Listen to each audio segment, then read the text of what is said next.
When you're up there, it's the best thing I can say is a chance to look at the Earth that you've never seen before. So when you're up there and you start looking around, you're just saying, gee, this is beautiful.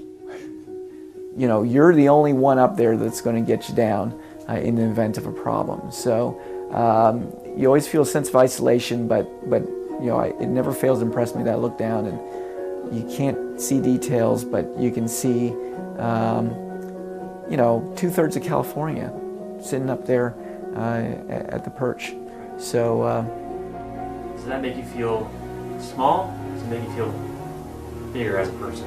Small, definitely small.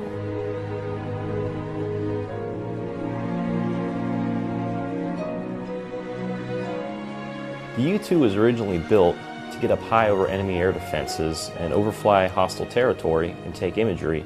Now that's evolved quite a bit over the years. 55, almost 60 years later now, we're still flying this aircraft. However, now we're also using it for its standoff capabilities to stand away from hostile terrain and look far into hostile territory, not just to overfly. It started out as a platform to get a camera at a high altitude, and the aircraft still excels at taking a large payload, 4,000 pounds of payload, to a high altitude. However, the payloads that we have changed over the course of the 50+ years we've had the aircraft. It used to be a simple camera, wet film camera, and now we're hauling all kind of new stuff up there, and we can take that data, digitize it, and then pump it through a data link, and the U-2 has transformed from being a single aircraft with a single camera with a single pilot on board to a truck that carries all kind of equipment, and we literally carry 40, 50, 60 people, whatever it is, in the back of our aircraft via data link. Because when I'm on a mission over Afghanistan in the U-2, I've got this whole entire DGS, the ground station back here at Beale that we're talking to. They're looking at the feed, they're looking at the SIGINT, the imagery we're taking off the aircraft, and we're able to talk and work a real-time plan with what's going on over there. So the aircraft being able to haul payload to high altitude hasn't changed, but the way we do it and how we do it is completely different. I first saw the U-2 when I was about 7 years old at an air show at Patrick Air Force Base in Florida, where I grew up. That started to spur my inspiration. My father also worked for NASA, and I had a late retired former test pilot that used to fly the SR-71 that moved in right next door to me. So I was kind of like Dennis the Menace and always hanging around the guy, and his stories of flying up high at altitude by himself. That just got me thinking, one day in my career, I want to fly the U-2. I wanted to fly something up there really high, just be by myself, see the curvature of the earth, the dark of the sky. I said to him the same thing I still hear from people today. This is 1988. They still fly those? Like everybody, you studied it a little bit in school with the Gary Powers shoot down, and I was always an aviation buff. I didn't have the internet back then, so everything you had to dig out of the library. I didn't know a whole lot about the U-2 program, but I knew it was some sort of reconnaissance aircraft, and flown the Cuban Missile Crisis and that sort of thing. My dad was an engineer at NASA for the Apollo program, so a lot of pilots in our neighborhood, a lot of astronauts that the kids I went to school with. So I was surrounded by aviation, but as far as the U-2 goes, I really didn't know very much about it. I told people that flying the U-2 is the easiest thing in the world between 6 inches and 60,000 feet. Above that, all ball game's over.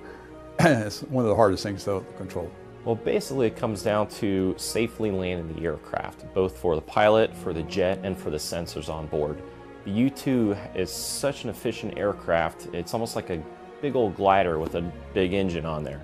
Even with the engine back in idle, it's still producing enough thrust, and the wings are so efficient in the ground effect that in order to get it to land, you've got to completely stall the aircraft. If you don't, it'll skip, then go up a little bit higher, come down hard and stall from too high. You can damage the aircraft or the sensors.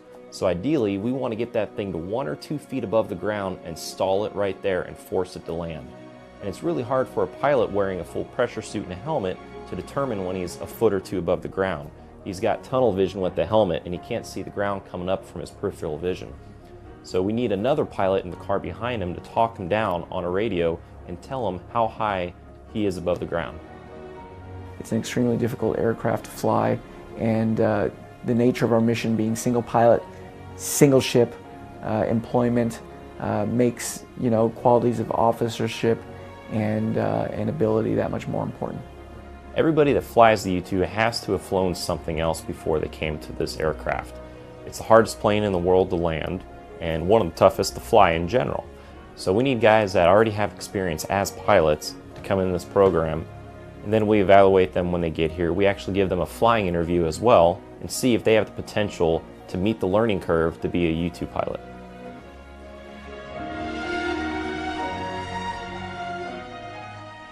Well, I'm sure it was developed strictly for spying, if you want to put it bluntly. Most people didn't realize about what the U-2 was around until Powers got shot down in 1960. Prior to that time, half of the UFO sightings were U-2 flights. Well, you know, there could be things that we don't know about, and no one ever griped about our take. And I think that that in itself kept us at, or better, and mostly better, I think, ahead of our possible enemy.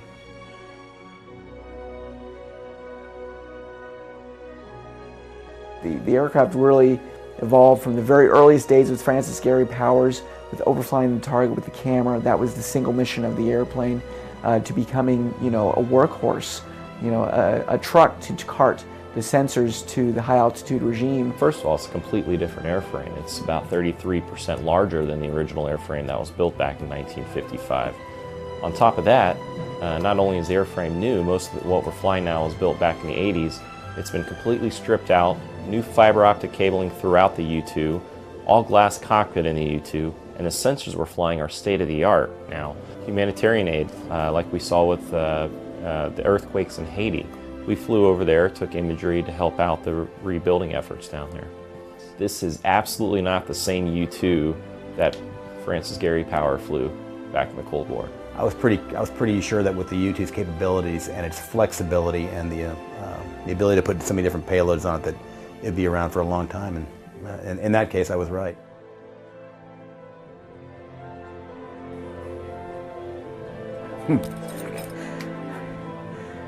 Kind of gets to me when I think about it, but extremely fortunate. Just loved it.